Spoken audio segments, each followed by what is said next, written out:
Assalamualaikum warahmatullahi wabarakatuh.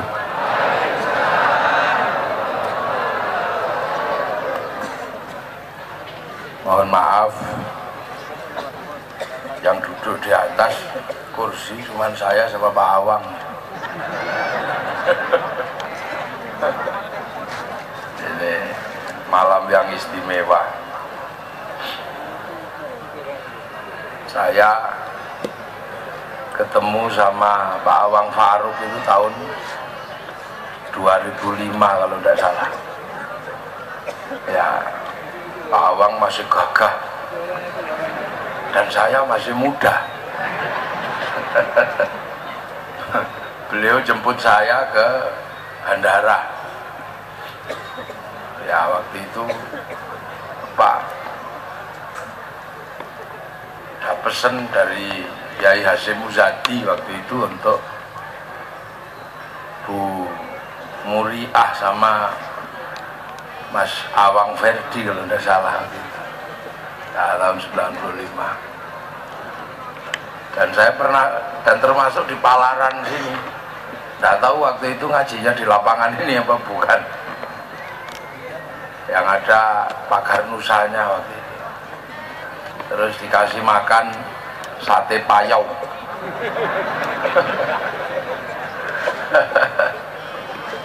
Alhamdulillah malam hari ini bisa bersilaturahmi lagi. Bismillahirrahmanirrahim. Bismillah, alhamdulillah, wassalatu wassalamu ala rasulillah Sayyidina Muhammad ibn Abdillah wa ala alihi wa ashabihi wa azwajihi wa dhurriyyatihi wa ahli baitihi wa man tabi'ahum bi ihsan ila yaumil qiyamah. Para alim, para ulama, para kiai, jajaran pengurus Jamaiyah Nahdlatul Ulama, alhamdulillah kita didatangi kerawuhan dua pengurus besar Nahdlatul Ulama. Beliau Profesor Dr. Yai Haji Awang Faruk dan Yai Haji Farid Wajdi yang dulu wakil gubernur beliau. Alhamdulillah yang kita cintai secara bersama-sama Yai Ali Khalil, ada Yai Khori, dan banyak kiai yang di sini yang kita cintai. Bapak Wali Kota, Wali Kota di sini. Oh iya, Pak Wali Kota. Tak kira yang gemuk wali kotanya. Tak cari. Ya, tak cari yang gemuk-gemuk katanya, wali kotanya agak kurus. Para habaib yang kita cintai. Tadi Yai Bukhari mengatakan lupa nyebut saya. Tidak apa-apa kalau Jeno itu lupa, nggak apa-apa. Asal nggak lupa Nasrib aja.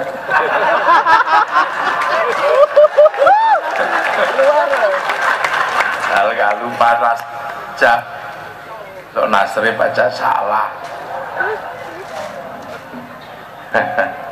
Masuknya pas gitu. Untuk hadirin yang tadi dilantik sebagai pengurus baru, karena dari nama-namanya kayaknya banyak orang Jawa tadi itu, maka saya sampaikan Manuk Gladek cucu Abang baru dilantik terus berjuang.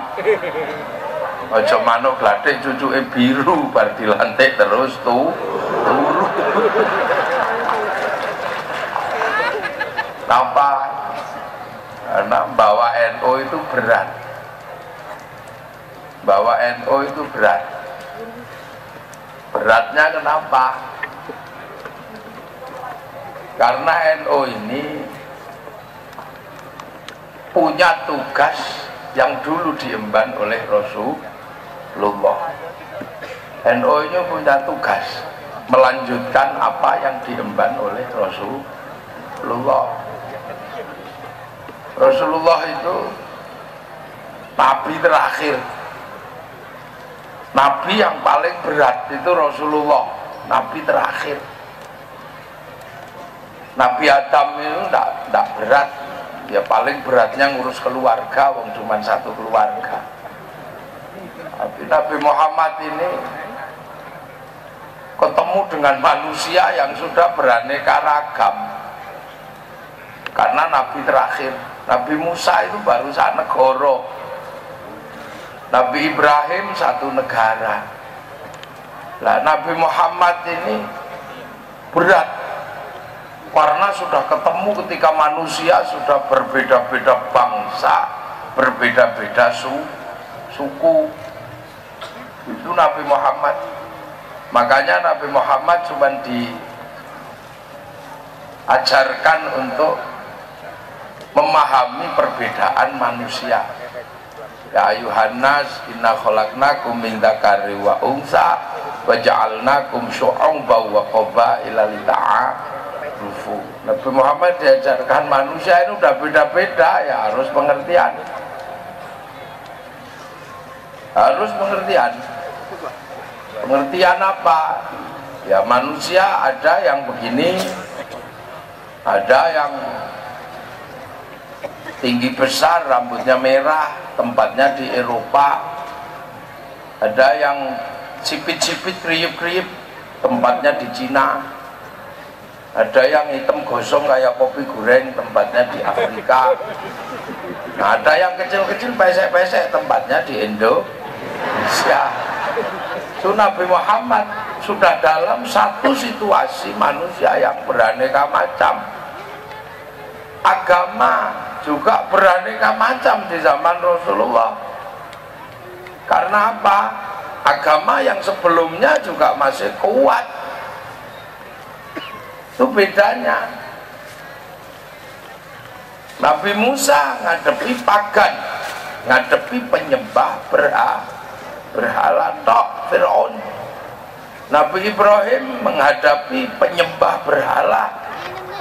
Tapi Nabi Muhammad lahir masih menghadapi tinggalannya Nabi Musa yang namanya Yahudi, tinggalannya Nabi Isa namanya Nasrani. Itu Nabi Muhammad.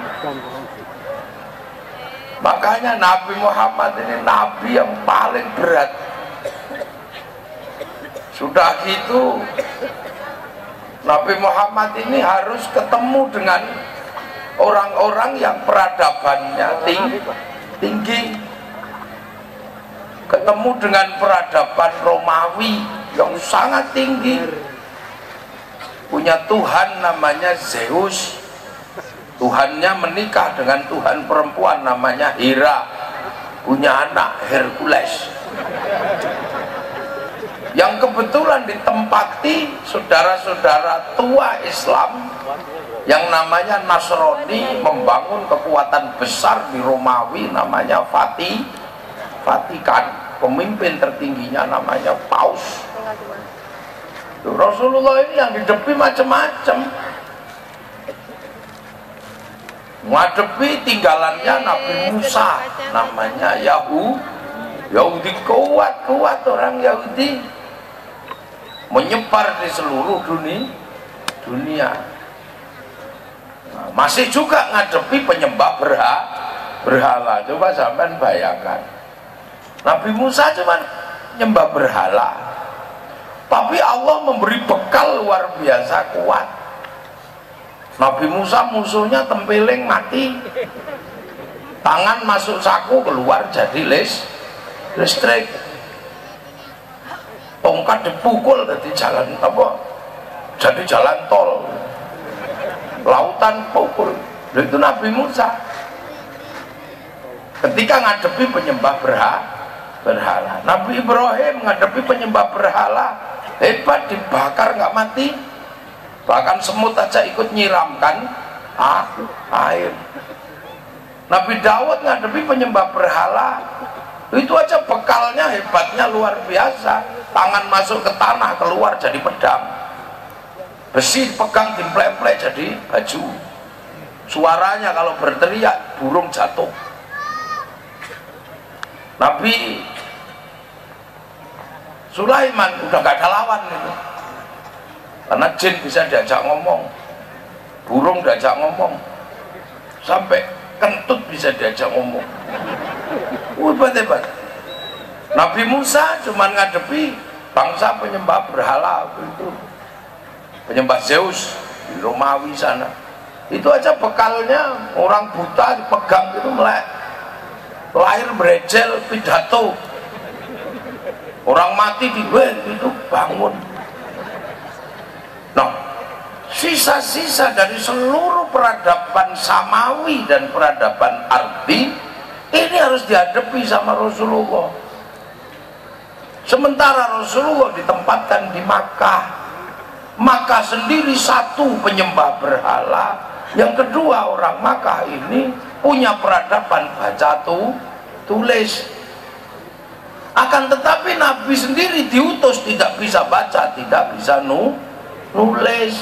Makanya kalau ada orang iseng mengatakan Nabi punya bendera dan ditulis sendiri, ini orang tidak punya dasar itu. Ya. Nah itu mesti dihadapi perbedaan itu oleh Rasulullah. Makanya Rasul dikenalkan dengan waja'alnakum syu'uban wa qabaila lita'arufu. Ngertilah, berbeda-beda itu.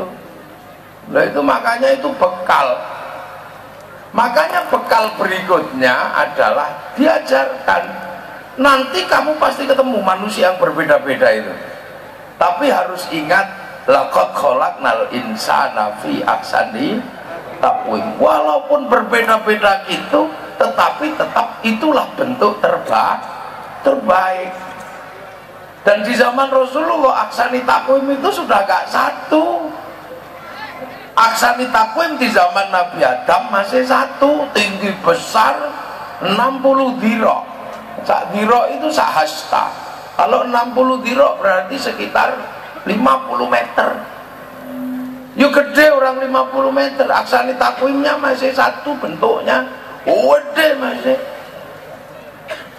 Kalau Sungai Mahakam gitu Nabi Adam duduk udah dibendung, sudah mampet. Loh kadalnya itu segede dinosaurus. Itu kadal di zaman Nabi Adam. Sampeyan bayangkan terus orangnya seberapa? Ya gak usah dibayangkan katoknya sak piro yo gede gitu. Besar Nabi Adam itu. Zaman Nabi Nuh aksani takwimnya masih satu bentuknya. Tapi di zaman Rasulullah bentuknya berbeda-beda. Sudah berbeda-beda. Yang di sini, yang di Arab masih begitu. Yang di Cina sudah berubah menjadi sipit-sipit, tembem-tembem gitu. Yang di Eropa sudah tinggi besar, rambutnya merah. Yang di Afrika sudah hitam gosong. Nah ini mesti dimengerti. Makanya Islam ini adalah pelajaran pengertian antar bangsa.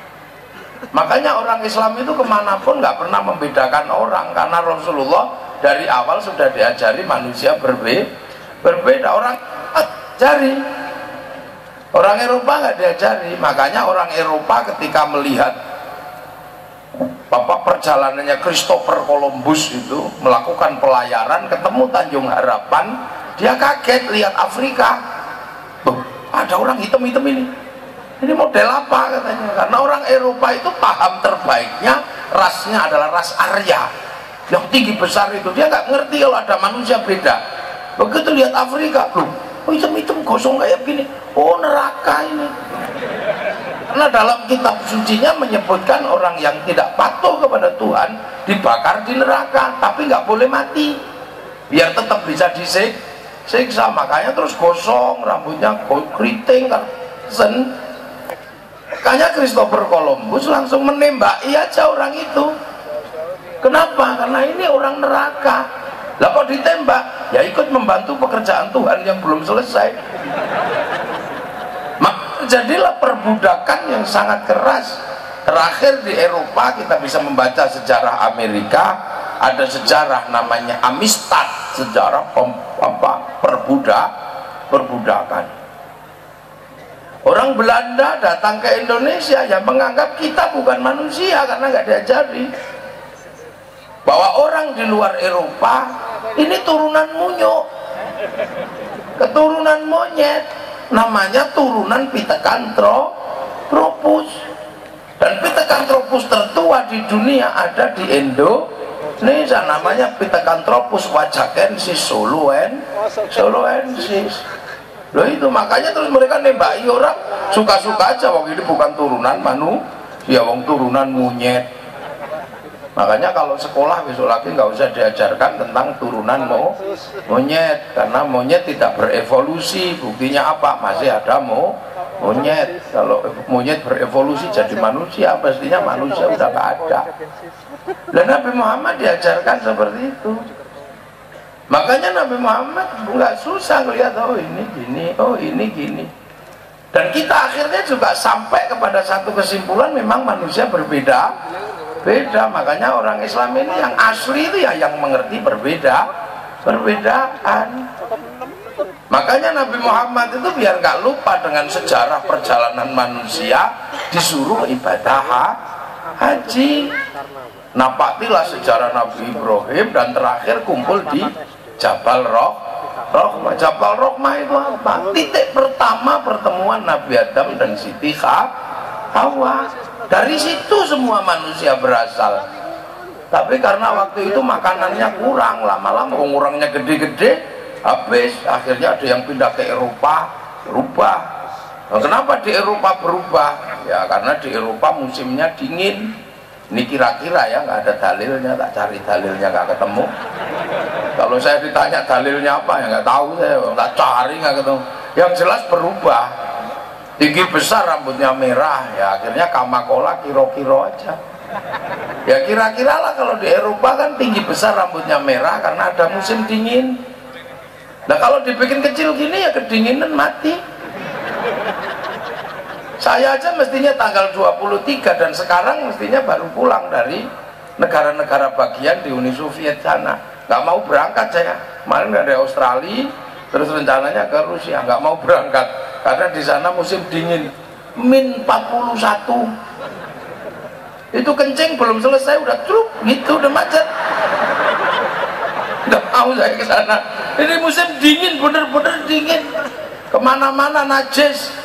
Karena harus naik dokar, kereta anjing yang narik namanya Siberian Husky sama Alaskan Malamut. Kiriknya gede segini, nggak kayak kirik Kalimantan Timur. Suaranya kik enggak, pok gitu. Kayak knalpot RX King. Nggak ada yang punya di Indonesia, yang punya kayaknya Pak Fadlizon punya kayaknya. Beliau punya. Nah, berangkat. Nah, itu makanya dibikin gede itu biar nggak mati. Orang Eropa itu kalau musim dingin begini di sana, ini nggak punya matahari, makanya sinar ultravioletnya hilang, pigmen kulit bintik-bintik kayak kulit tekek.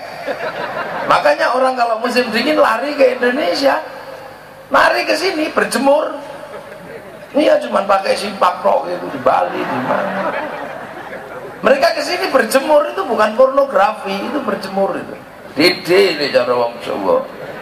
Sampai anak sing ngeres. Makanya harus saling pengertian mereka kalau kesini pengen dede. Makanya sudah betul waktu kemarin Pak Awang Faruk jadi gubernur nggak bikin perda syariat. Apa? Turis kesini harus pakai jilbab, nggak bikin. Kalau dibikin mereka nggak pindah sini, entah pindah kemana loh, itu pengertian. Kalau musim dingin orang Eropa nggak punya sayur, seluruh daunnya rontok. Yang nggak rontok cuma daun cemara satu itu dok yang nggak rontok. Makanya bulan Desember teman-teman Nasrani kalau di sana ini pakai daun cemara kalau hari Natal, karena cuma itu aja yang nggak rontok daunnya. Coba kalau Natal itu asli sini, bisa daun jambu, bisa daun kedondong. Makanya nggak usah emosi kalau lihat pohon cemara. Sekarang ada yang emosi lihat pohon cemara. Jangan ditanam di depan masjid, itu pohon Nasrani. Semenjak kapan pohon punya agama?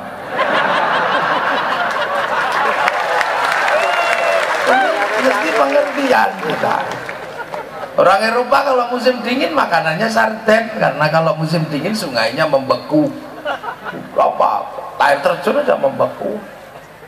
Kan gitu. Nah, makanya kalau musim panas ikan diawetkan jadi sarden. Nah, kita ngapain ikut-ikutan makan sarden? Wong Sungai Mahakam penuh ikan. Ya, ikan tapah ada di situ. Nah, ikan apa yang? Ikan lele ada. Kalau nggak ada ya kodok-kodok juga ada. Afrika dibikin gosong seperti itu nggak usah emosi kita. Oh ada orang hitam indah begini ya nggak usah marah. Kalau kita ini kan nanggung hitam juga enggak, putih juga enggak. Lah Afrika dibikin gosong gitu karena Allah nitipkan singa di Afrika singo itu di sana. Kalau dibikin putih dikejar kelihatan kemanapun, kemana. Nah kalau hitam gitu begitu dikejar langsung tengkurap kan dikira kayu ulin, udah nggak ketemu.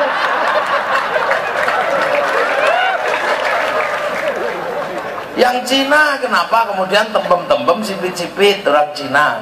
Karena Cina itu kalau musim dingin salju turun, mataharinya keluar, jadi sinarnya silau. Lama-lama kan dia gerip-gerip begini. Itu bangga.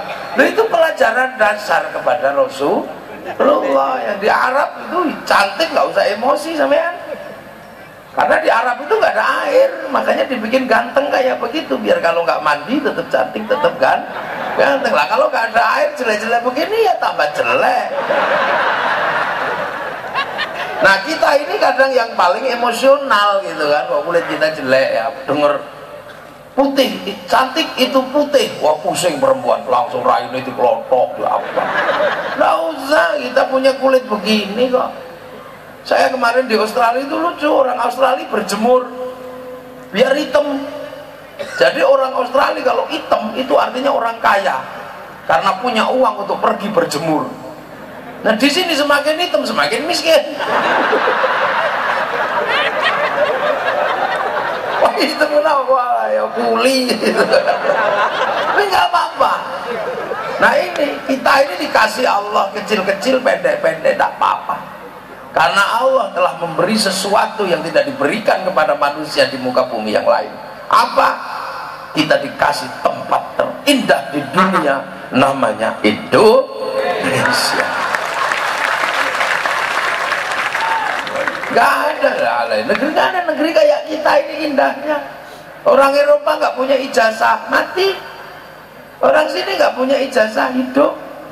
Yang penting rajin bawa setrum hidup itu ke sungai-sungai, rajin berburu hidup. Orang Eropa nggak punya uang di musim dingin mati, nggak bisa beli pemanas. Musim dingin nggak bisa pakai pemanas, musim panas nggak bisa beli pendi. Di sini hidup aja, nggak panas nggak dingin, yang penting punya sarung cukup. Kalau kedinginan kemulan sarung, kalau kepanasan buka sarungnya bikin ke ini gini udah sejuk, enak itu. Orang Arab itu kalau mau nanam pohon miliaran untuk menumbuhkan pohon. Orang sini nggak perlu niat, pengen nanam pepaya, nggak perlu nanam, makan aja pepaya sekaligus bijinya. Lah, itu tumbuh. Makanya ada kopi luwak ada. Nah itu kalau nanti kita ya semangka, ada tuh, kates ada. Nah ini bangsa. Nah itu Rasulullah udah diajarkan. Tapi Rasul ini punya tugas apa? Punya tugas satu, menjaga agar manusia tetap beriman kepada Allah. Maka ketika diajarkan laqad khalaqnal insana fi ahsani taqwim tsumma radadnahu asfala safilin illal ladzina amanu wa amilus sholihat. Memang tugas utama Rasul itu mencetak manusia beriman dan berbuat baik. Maka lahirlah generasi murid Rasulullah yang beriman dan berbuat baik, namanya sahabat. Lah ketika kaum muslimin membangun iman dan solihah ini ketemu dengan menghasilkan masyarakat sahabat, lah Islam itu juga ketemu dengan manusia yang berbeda. Selain sahabat masih ada yang penyembah berhala, masih ada yang Nasrani, masih ada yang Yahudi, masih ada yang Majusi. Jadi Rasul tidak kemudian semuanya menjadi beriman, waktu enggak. Yang beriman namanya sahabat loh. Makanya untuk urusan amanu wa amilu sholihat, Rasul syarakat sahabat Rasulullah. Akan tetapi ketika dengan kelompok yang lain, apa yang dilakukan oleh Rasulullah? Rasulullah juga dikasih petunjuk oleh Allah. Bagi yang tidak bisa dicetak menjadi aman wa amilus sholihat, Rasulullah cuma dikasih rambu-rambu melalui sumpahnya Allah. Apa sumpahnya Allah? Ayat sebelumnya, wattini wazzaitun wa turi sinina wa hadzal baladil amin. Wattin, demi buah tin, ini simbol ulul azmi Nabi Nuh. Wazzaitun, ini simbol ulul azmi Nabi Isa, Nabi Ibrahim. Ini buah-buahan simbolnya. Wa turi sinina, gunung Tursina, ini simbolnya apa? Simbolnya Nabi Musa. Tapi simbol Rasulullah apa? Melalui sumpah wa hadzal baladil amin, dan demi sebuah bangsa dan negara yang aman. Makanya Rasulullah yang dipikirkan selain amanu wa amilu sholihatnya para sahabat, Rasulullah ditugaskan membentuk baladil amin, bangsa dan negara yang aman, yang isinya orang yang berbeda-beda, yang sesama Islam dibentuk amanu wa amilus sholihat, yang berbeda-beda dijadikan satu untuk membentuk baladil amin. Dengan cara apa? Membentuk kesepakatan bersama, namanya piagam Madinah. Piagam Madinah itulah bentuk dari Rasulullah ketika mengajarkan membangun masyarakat baladil amin, bangsa dan negara yang aman. Makanya jangan mengaku umat Rasulullah kalau kita nggak mampu membentuk bangsa dan negara yang aman. Memahami Rasulullah yang dipikirkan cuman amanu wa amilu sholihat, tapi tidak pernah dipikirkan bagaimana ketika Rasul membentuk baladil amin, bangsa dan negara yang aman. Apakah Rasulullah terus kemudian ketika membentuk baladil amin ini kafir? Yang enggak. Rasulullah menyebut mereka dengan sebutan, ada yang disebut ahlul kitab, bukan kafir kafir loh inilah. Ini maka mempelajari Islam dari awal itu penting. Jadi dari awal konsep Rasulullah untuk urusan amanu wa amilus sholihat diajari, tapi hidup bersamanya membentuk konsep baladil amin, bangsa dan negara yang aman, dan itu menggunakan piagam Madinah. Maka akhirnya jadi sebuah masyarakat besar yang hidup, ada yang Nasrani, ada yang Majusi, ada yang Yahudi, ada Bani Qunaiqa, ada Banu Nadir, ada Bani Quraidah. Jadi itu Rasulullah. Kenapa? Karena masyarakat Madinah ini memang masyarakat yang baru dilihat Rasulullah sebelumnya dan sahabat. Sebelumnya kan di lembah yang sangat dalam itu di Makkah. Tapi begitu Rasulullah itu pindah ke Madinah, sahabat-sahabat yang lain yang tidak pernah keluar Makkah baru melihat, oh ternyata masyarakat itu berbeda-beda. Ketika sampai di Madinah baru kemudian Rasul ditanya sahabat, ya Rasul, saya barusan ketemu orang aneh. Orang aneh bagaimana? Ya orang aneh, perdagangannya bagus di pasar, tapi kumisnya cuma kiri dan kanan, jenggotnya 12 di sini, rambutnya botak. Oh itu Cina. Makanya kalau kamu pengen tahu lebih jauh, utlubul ilma walau bisin, carilah ilmu ke negeri Cina. Itu baru ketemu di situ. Setelah itu besoknya sahabat komplain, ya Rasul, apa? Di pasar ini ada orang brengsek banget ya Rasul. Brengsek bagaimana? Ya brengseknya pol. Kalau dagang nipu, urung laku bilangnya udah ada yang nawar, yang bosok disembunyikan di dalam, yang bagus itu di depan. Oh, yang biasa begitu Yahudi. Makanya kamu harus hati-hati kalau dagang sama orang Yahudi. Oh gitu ya, iya. Nah kamu kalau mau membedakan Yahudi bukan itu gampang. Orangnya biasanya tua tapi rambutnya hitam, jenggotnya itu nggak ada, terus giginya utuh. Loh kok gitu ya Rasul? Iya, itu umatnya dulu Nabi Musa. Nabi Musa itu waktu mau dicabut nyawanya, Nabi Musa marah sama malaikat Israel. Malaikat Israel ditempileng, kuat gitu, kepalanya pecah. Baca tafsir Ibnu Katsir ada di situ. Matanya lepas, tapi karena malaikat ya balik lagi celing gitu. Nah lapor sama ya Allah, itu siapa? Mau tak cabut nyawanya kok saya mau ditempiling. Oh jangan macam-macam sama orang satu itu Musa, jangankan kamu, aku aja pernah ditantang sama dia. Ilmumu aku udah habis ya Allah. Enggak, masih ada, tak kasihkan Khidir dan dia gagal belajar di Khidir. Besok yang sopan, ini sopan akhirnya. Besoknya lagi, Assalamualaikum ya Musa. Salam. Kenapa? Mau tak tempeling lagi? Enggak Musa, saya mendajar, saya kesini menjalankan tugas. Nyawamu itu udah expired, udah kedaluarsa, maunya tak cabut. Ya tapi besok lagi bilang jangan coba cabut aja. Oh gitu, ya sudah. Temanku yang sudah bilang, katanya kamu memang ciri-cirinya sudah waktunya. Lah cirinya apa? Rambutmu putih, kan udah putih. Jenggotmu semrawut kayak gitu, nah kan. Gigimu rontok, iya kalau gitu. Ya sudah cabut. Nah orang Yahudi mikir, Bani Israel, Nabi Musa dicabut karena rambutnya putih, giginya rontok, jenggotnya semrawut. Akhirnya orang Yahudi punya kebiasaan apa? Ini nyemir rambut, memperbaiki gigi, nyukur jenggot, biar kalau malaikat datang, oh belum waktunya, kan gitu. Makanya sampai di zaman Rasulullah urusan jenggot untuk menyelisihi orang Yahudi. Makanya dalam kitab Bani Israel ada cerita lucu, sampean jarang dengar yang lucu-lucu itu di kitab itu. Jadi orang Yahudi itu mati kan digundul biar dikira bayi. Memang benar, akhirnya malaikat Mungkar Nakir kaget, loh kok ada bayi gini, udah besar.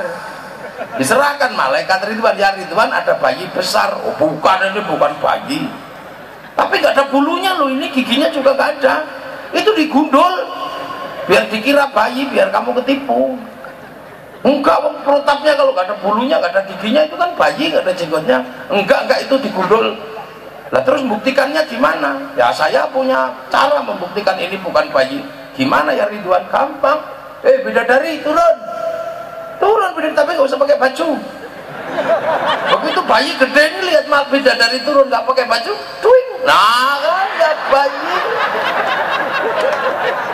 Itu ada dalam kitabnya Bani Israel. Makanya nggak boleh untuk nafsiri Quran, namanya tafsir Isra'i. Lihat itu ada yang gitu-gitu. Kayak laki-laki perempuan kenapa berbeda? Ini mereka punya tafsir yang aneh. Katanya gara-gara buah khuldi.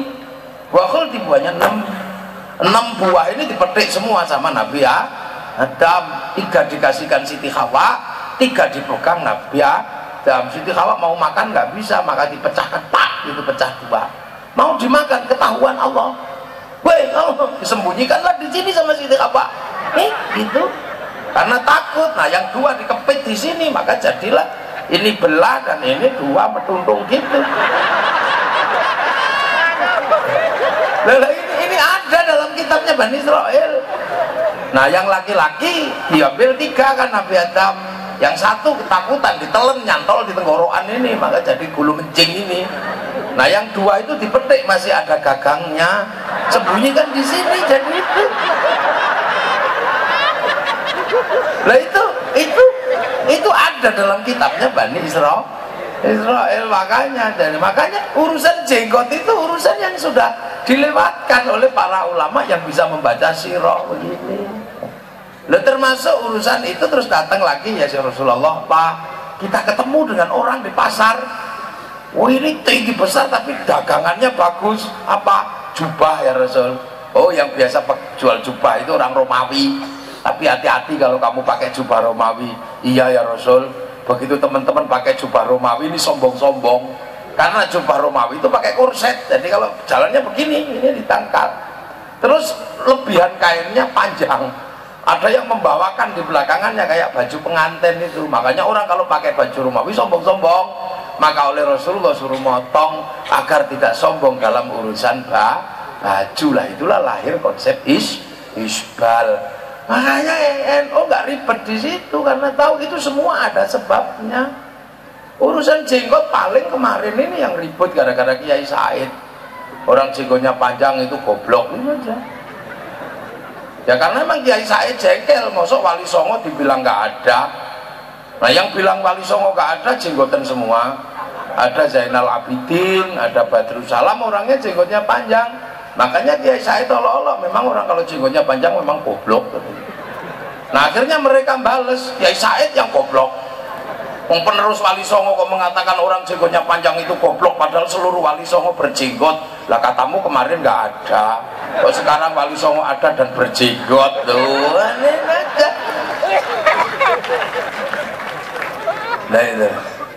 Nah itu makanya. Loh akhirnya Islam berkembang dengan gayanya di sana terbentuk baladil amin sampai akhirnya Rasulullah meninggal. Lah sahabat ya di situ itu. Setelah Rasulullah meninggal baru Islam bergeser kemana-mana. Nah pergeseran yang paling berat itu ketika Islam harus bergeser ke Persia, Iran, Irak itu negara terkuat di situ. Makanya yang datang ke Persia Sayyidina Ali. Sayyidina Ali ini ke situ bawa keluarganya. Ya biasa aja di situ berbuat baik dengan sesama, dengan tetangga. Sampai akhirnya Raja Rustum masuk Islam. Lah ketika Raja Rustum masuk Islam ngambil menantu Sayyidina Ali, namanya Sayyidina menantu. Diambil menantu Sayyidina Husain. Lahir Sayyid Ali Zainal Makanya ya kok susah ini loh, gara-gara mic gak ada wasilahnya, ini susah. Yang itu aja yang ada wasilahnya. Wong NU pakai mic gak ada sambungannya ya.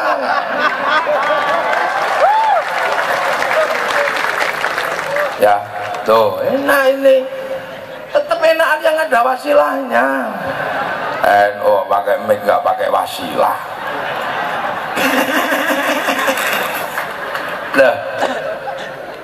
Nah itu makanya ketika Islam masuk ke Persia, Raja Rustum masuk Islam. Tadinya nyembah api, tapi setelah masuk Islam nggak menyembah api, tapi nyembah Allah. Nah api Persia itu ditaruh di bangunan tinggi biasanya, namanya Manaro.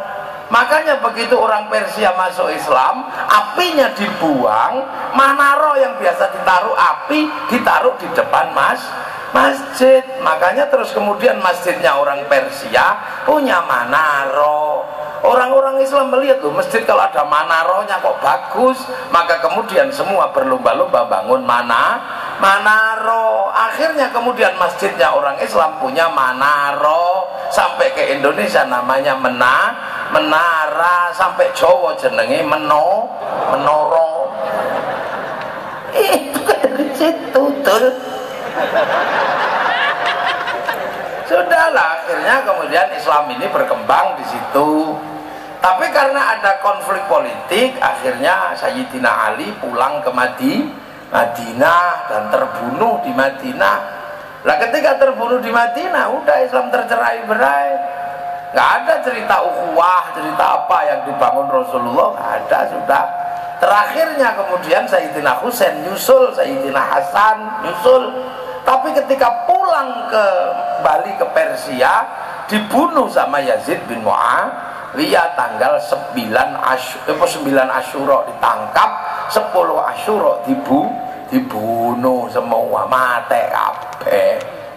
Tuh, dibunuh semua, habis. Makanya bulan Asyura menjadi bulan duka. Nah, bulan duka seluruh kaum muslimin itulah yang kemudian menandai apa? menandai di seluruh dunia Islam dicanangkan tanggal 10 Asyura bulan duka. Lah bulan itu kemudian sampai ke Indonesia namanya bulan Suro atau Sura. Orang Indonesia kan buntutnya aja yang diambil.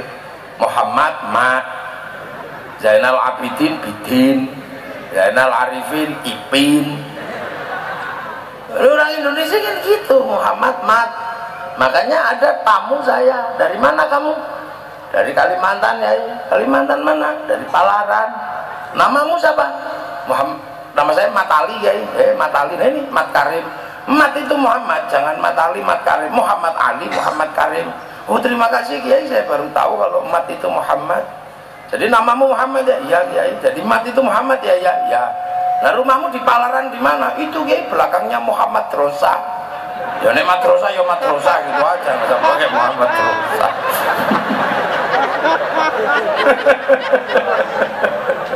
Nah inilah ya. Nah itu makanya orang sini Indonesia kalau bulan Suro itu biasanya nggak mantu, nggak nikahkan anak, bikin bubur merah putih, terus kemudian biasanya santunan anak yatim, dan itu ada semua di Nahdlatul Ulama. Maka kalau mau mengecek Islam itu asli nggak dari sana, ya dilihat di bulan Suro itu mantu tidak. Itulah itu asli lah. NU ini menunjukkan kalau NU itu asli dari sana, cuman sampai ke sini mula bentuknya yang pesek-pesek begini. Makanya kalau nggak bisa baca ini, orang pasti banyak salah paham terhadap Nahdlatul Ulama. Tak urut satu-satu biar kita tahu NU itu apa. Ini kan gitu. Nah situasi tambah kacau di sana.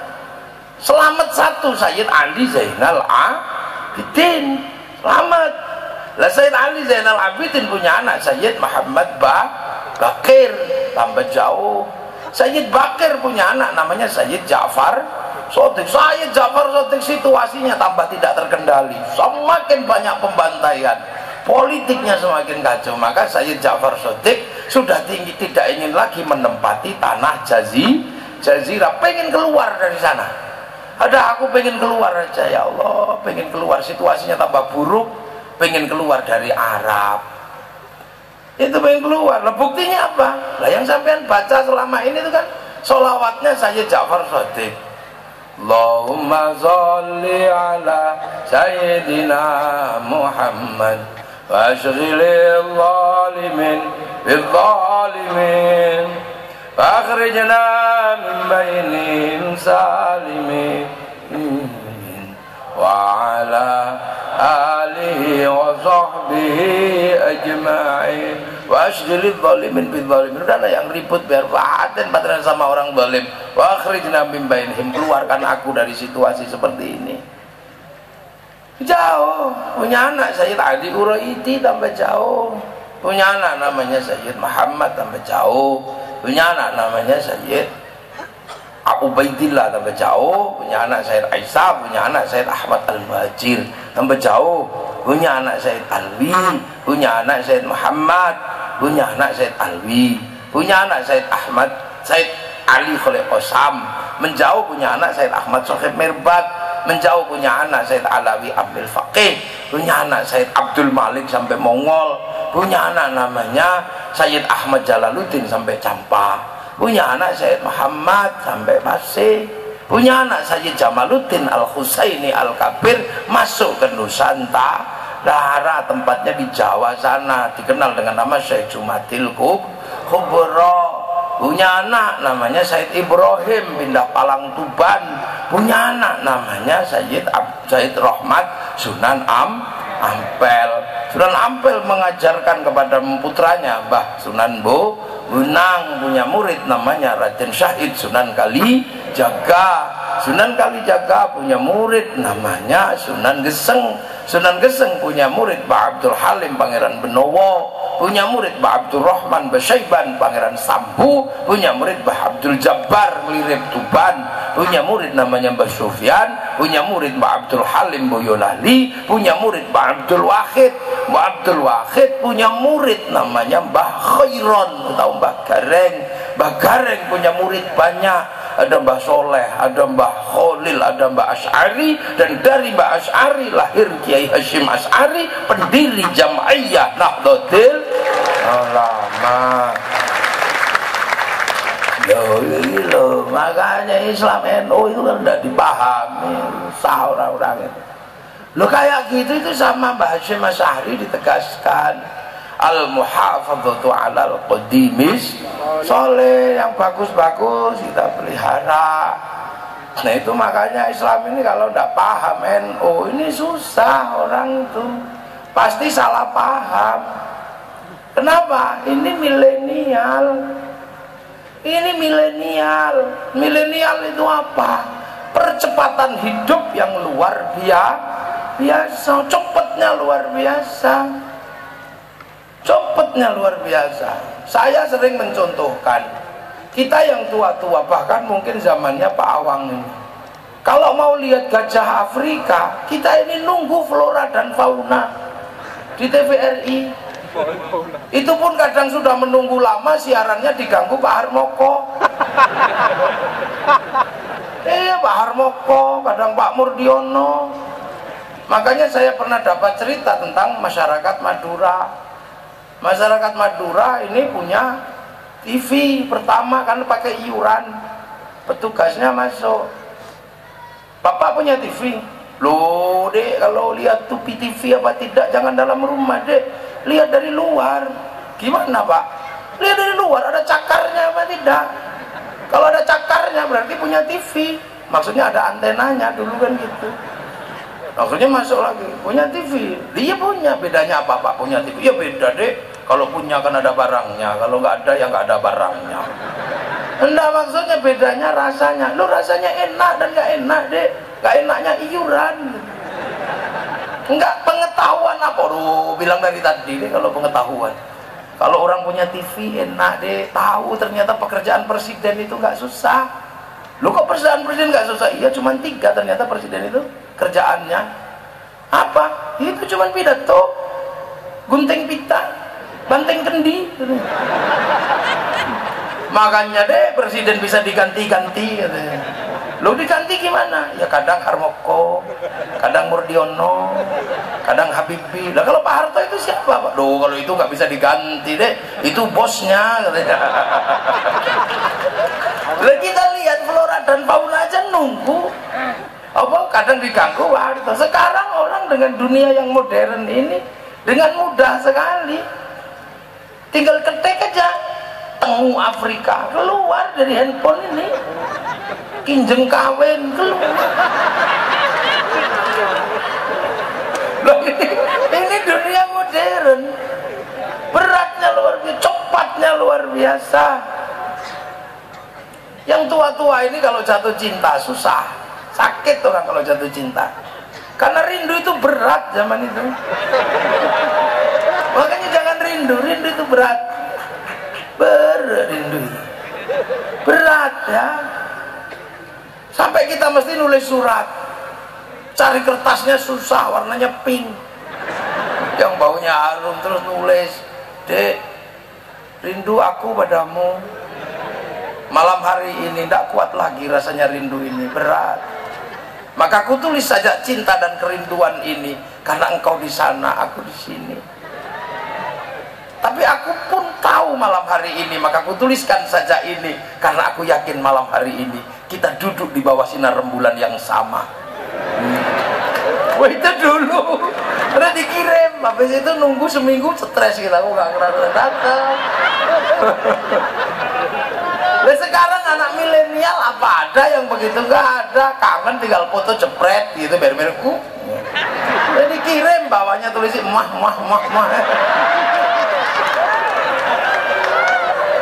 Cepat, bahkan dalam belajar agama pun sangat cepat. Dulu kita ngaji nunggu ulama, nunggu kiai kita duduk. Sekarang ngaji bisa sambil karena tinggal download, share it gitu. Nah ini makanya orang bisa nanya hadis langsung kepada sumber. Cuman sumbernya ini bukan ulama terkadang, tapi kiai terbesar di abad ini namanya Syekhul Gugli.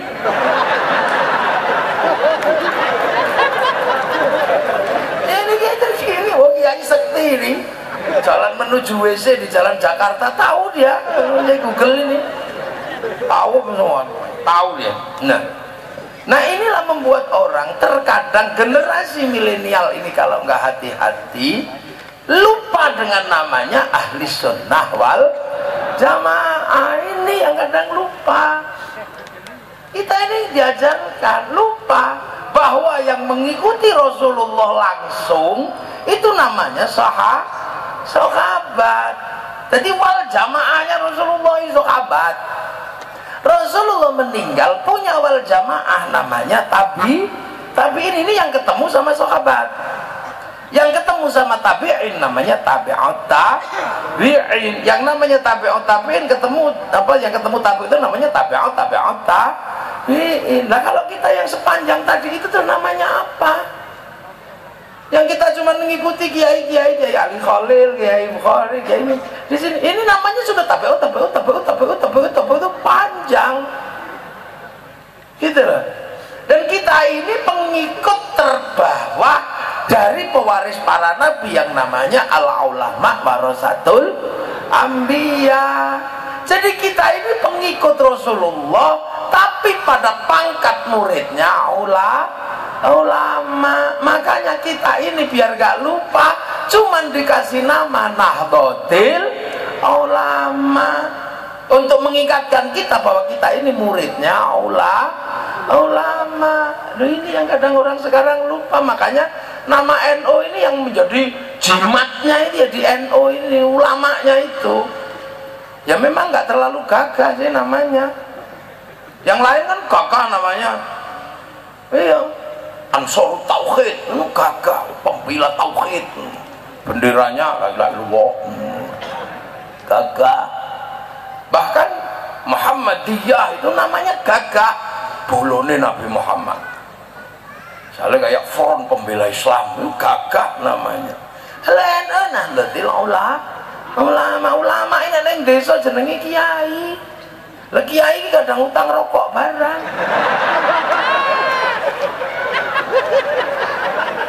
Kredit panci. Tapi bahwa kita ini hanya pada pangkat muridnya ulama. Nah sekarang banyak yang lupa karena tidak ikut NU, itu lupa perasaan muridnya Rasul. Lu langsung sana, sahabat berjenggot ikut berjenggot, sahabat cingkrang ikut cingkrang. Lah ini yang kadang membuat konslet itu ya ini kejauhan. Loh, sahabat ini murid Rasulullah, dituliskan Quran, yang enggak wong hafal Quran. Apal itu nggak perlu nulis. Saya apal dengan wajah istri saya, makanya saya nggak pernah bawa fotonya kemana-mana. Bagi yang dibawa fotonya kemana-mana jangan seneng dulu, itu tandanya kalian suaminya belum hafal. Lah sahabat ditinggal Rasulullah, ketemu tabi'in, nulis Quran untuk apa? Karena ini nggak ketemu Rasul, dituliskan Quran. Sahabat meninggal, tabi'in ketemu tabi'in, nggak bisa dibaca Qurannya sahabat, mau lokek-lokek kayak cacing, kasih titik-titik. Namanya Abul Aswad Ad-Du'ali yang kasih titik-titik. Sebar lagi nggak bisa dibaca karena titik-titik itu nggak cukup. Generasi berikutnya dikasih syakal fathah kasroh dhamma, yang kasih syakal Syekh Khalil bin Ahmad Al-Farahidi, dulunya Imam Sibawayh. Sebar lagi lidahnya yang bacanya beda-beda karena rahmatan lil alamin. Temu orang Turki mustaqim jadi mustaqim gitu. Temu orang Andalusia duha duhain. Temu orang Padang lakanui. Ketemu orang Sunda alladzina, keluarnya alladzina. Iya, ketemu orang Jawa alhamdulillah kamdu. Ya hayu ya qayyum ya kayu kuyuka. Ngono coroko. Rabbil alamin, rabbil alamin. Enggak punya bot, punyanya lo, maka Ramadan keluarnya Romelan. Orang Bali kok nggak bisa kalau sih lokal dengan mentah ini mereka keduh ya ini meledon orang Bali. Ketemu orang Bugis masalah. Orang Bugis gak bisa bilang alaihim, keluarnya alaihing. Orang Bugis kan mau kemana? Mau ke Ban. Ngambil apa? Ngambil uan. Apa? Bayar utang. Santri Tebu Ireng waktu mondok diajari alaihim, keluarnya alaihing. Siratal ladzina an'amta alaihim. Siratal ladzina an'amta alaihim. Minkum siratal ladzina an'amta alaihim. Belum dari cara baca yang berbeda-beda menghasilkan satu disiplin ilmu. Penelitian membaca Quran di Kufah, Makkah, Madinah, hasilnya apa? Ilmu at-tajwid fi qiraatil Quran. Jadi setiap generasi beda. Makanya setiap wal jamaah ini menghasilkan cara yang berbeda. Beda. Inilah. Ini tidak usah heran. Makanya kita ini terbiasa dengan wal jamaah yang berbeda-beda. Wal jamaahnya Rasulullah di sana pakai jubah bisa, karena masih sama-sama di Arab. Lah di sini dipakein jubah, ya rasido tantur, rasido derep, ribet. Sana makan pakai 3 jari bisa, wal jamaah sini pakai 3 jari. Ya tak kocar kacir. Wal jamaahnya tahu.